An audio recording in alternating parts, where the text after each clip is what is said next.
Hello, everyone. I'm Marisha Marks from the Center for Online and Digital Learning, and today we're going to be talking about equitable syllabi. So, Christina, if you could introduce yourself, please. Yes, I am Christina Scharbaai, and I am teaching computer concepts in the labs division. And I'm happy to be talking with Marisha about the equitable syllabus.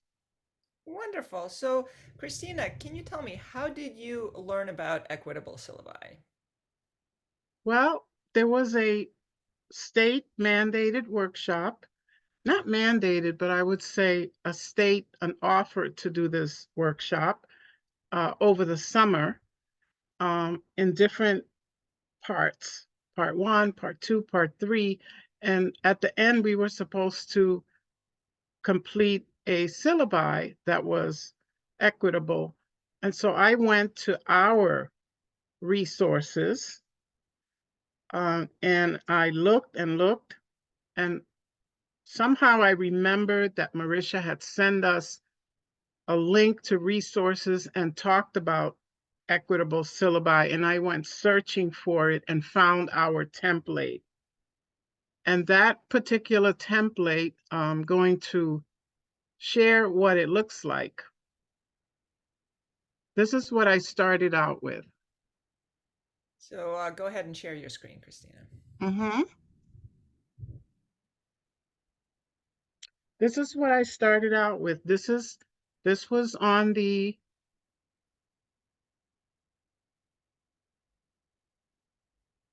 website, posted by Marisha and her colleagues. And so this is basically where we started.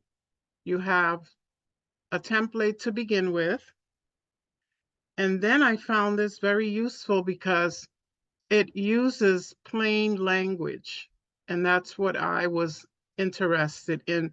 When I saw that, it immediately, for example, it says, what are course prerequisites? And if someone doesn't know that, this is going to tell them. What will you learn?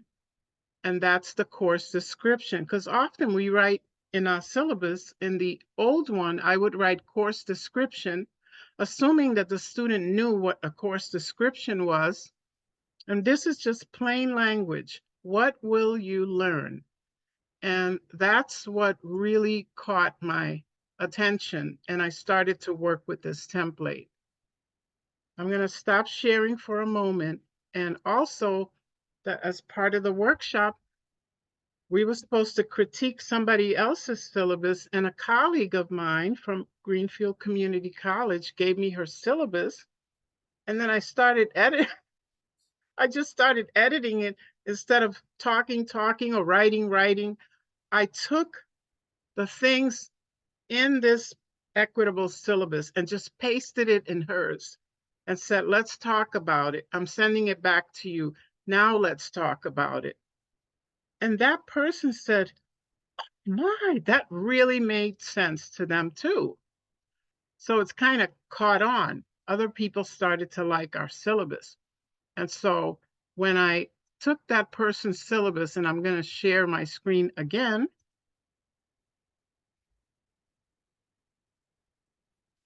and this was their course.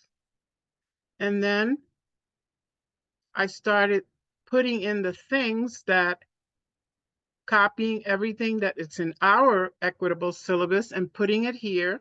And then we discussed it, and they were like, wow, this is terrific, and started using it and then presented it to the group. Well, it was catchy.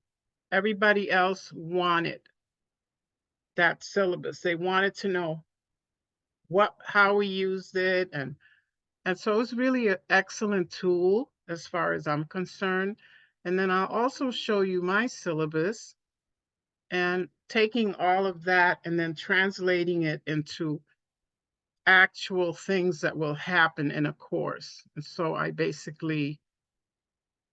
going to show you my syllabus, and it's in PDF format. So I'm going to share my screen.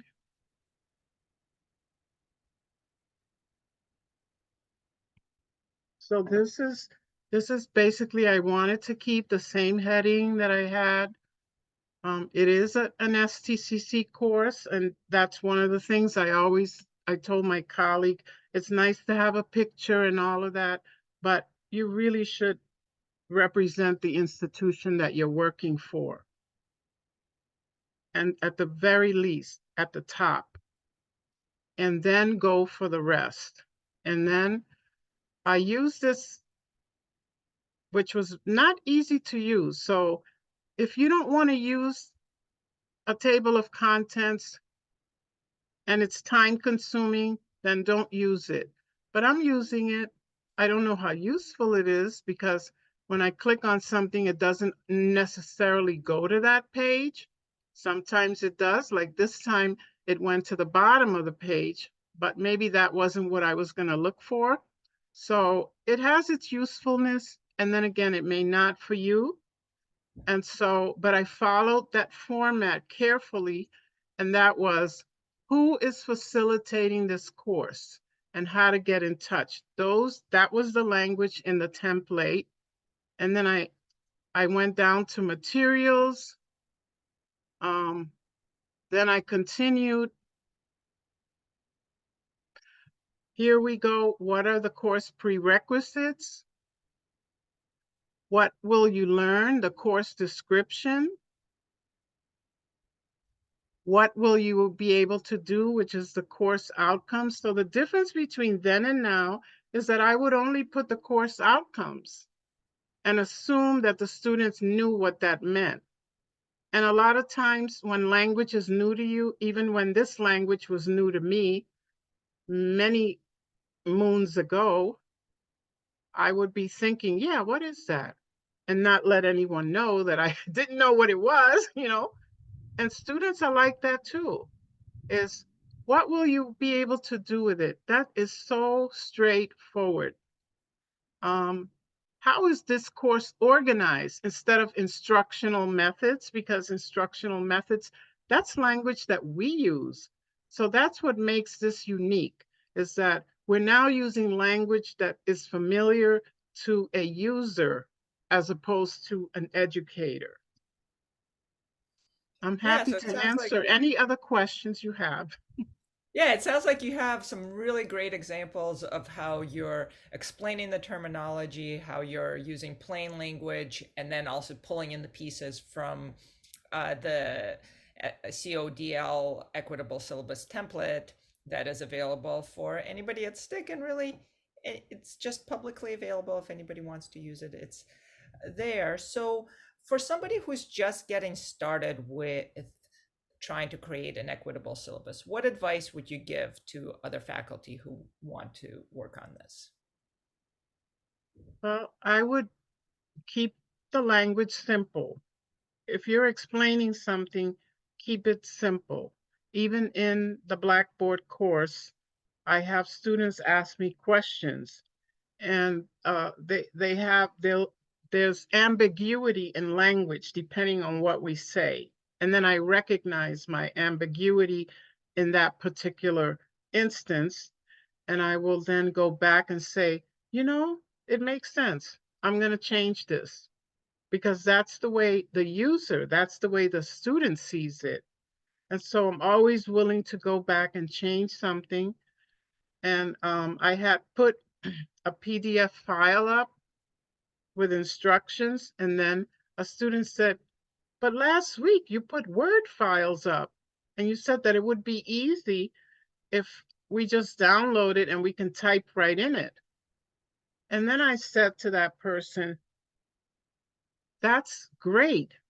I didn't put it up, but I will put it up and explain to them the reason why is because there are users that are using Google Docs. And they may not necessarily, if they have a Chromebook or something, be able to open the, the Word document. But by adding the PDF, and now you're telling me, hey, don't stop adding, the Word documents, I'm using them, then add them both. To me, that's equitable because someone who doesn't have a specific software or something to complete their assignment, Now both of them have it. You can choose whichever one you want. You want to read the instructions in PDF and type it in a Google Doc, or if you want to use a Word document, you have both. And Yeah, those it's so those great that you're giving students that choice. yeah, I've always tended to give students choice.